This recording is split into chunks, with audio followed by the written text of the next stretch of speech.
In this video, we are going to review integration by parts.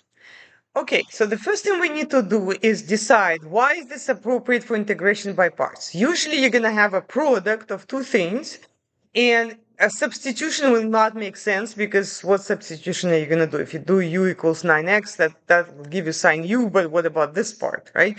So if a product is there, but you cannot do substitution, then the natural thing is to try integration by parts. Now, to figure out which part of the function goes in the D column, which is the differentiation, versus the I column, which is integration, we have to use the rule, mnemonic rule, that I like, and it's LIPET. Okay, so what does this LIPET stand for? So L stands for logs. I stands for inverse trig. P stands for power, sometimes polynomial. Okay. E stands for exponential, and T stands for trig. So when we have a 2x cubed, which is like a power, and that is multiplied by sine 9x, which is the trig, you ask yourself, which letter comes first?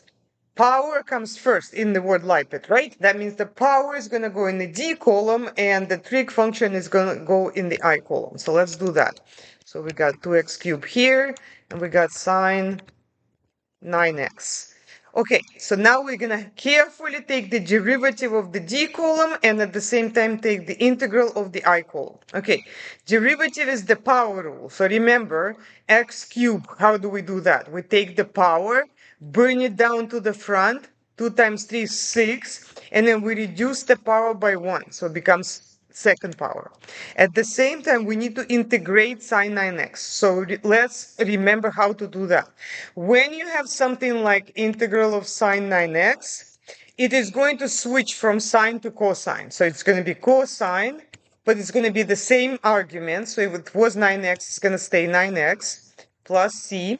However, because of the substitution rule, if you were to take u equals 9x, you will see immediately that du is 9 dx, and then dx is du over 9. So that over 9 is going to be here. Okay, so that's going to be 1/9. That's going to jump. But what you also need to check is the sign. Is it going to be positive or negative? I always check myself by taking the derivative of the right-hand side. When you take the derivative of cosine, remember that anything that starts with the c will give you a minus sign when you take the derivative. So derivative of cosine is negative sign, so that means that we have to compensate for that by attaching the minus there. Okay, so this is going to be negative 1/9 cosine 9x. What happens here? That's going to be x squared, which is 2x, so this will be 12x. At the same time, we repeat the same thing. Cosine switches with sine, right? So sine is going to be here. But that 1/9 will again jump to the front because of the substitution rule that you're kind of doing in your head. And be careful, it's not 18, it's actually 81, right? Because 9 times 9. But we need to check ourselves. So if we take the derivative of sine, we should get this part, right? So derivative of sine is cosine. And the sine does not start with the c, which means there is no sign change. Okay, so that looks correct. At the same time, let's take the derivative again. So 12x, that's a line. Derivative of a line is its slope.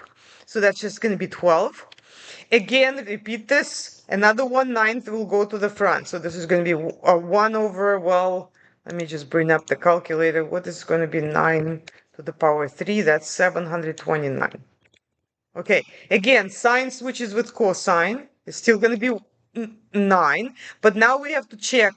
Remember that derivative of cosine is negative sign, so there should be a sign change here, and I did not do that, so this should actually be a positive.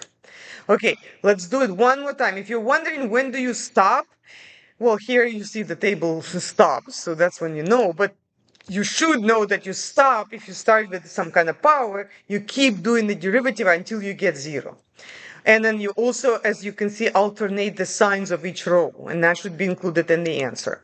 Okay, so we're doing one more time. Another 1/9 will come to the front, so this is going to be 6,561.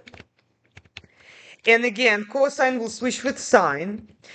And we already took care of the 1/9, but what about the sign change? So again, remember, derivative of sign does not start with the c, which means that there is no sign change. So I think we're good. This is it. Okay, next, how do you find the final answer? So here's what you're going to do. You're going to multiply diagonally across from here to here, then here to here, like that, and add up the results. And what you also should theoretically do is integrate the product of the functions of the last row. But the product here, that's why we stop when we get 0. In this case, we can. The product here is going to be 0, so you don't have to integrate that, because the integral of 0 is just going to be 0 plus c, but plus c is already in there. Okay, so let's multiply. The numbers always come first, so this will be negative 2 over 9 x cubed cosine 9x. The next one is going to be careful, there is a minus here, so that belongs to this term.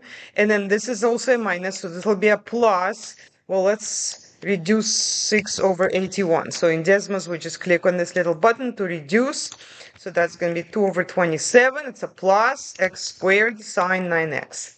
Next, we're going to multiply diagonally across here. So we'll get 12 over 729. If we reduce that, that's going to be positive 4 divided by 243, right? Positive because everything is positive. This is positive. Here is positive. And then we got x cosine 9x. Finally, the last term, because this has a minus, will be negative. And if I reduce 12 divided by that number, whatever that is, it's going to be 4 over 2187. And this time I just get sine 9x. And I think that's it.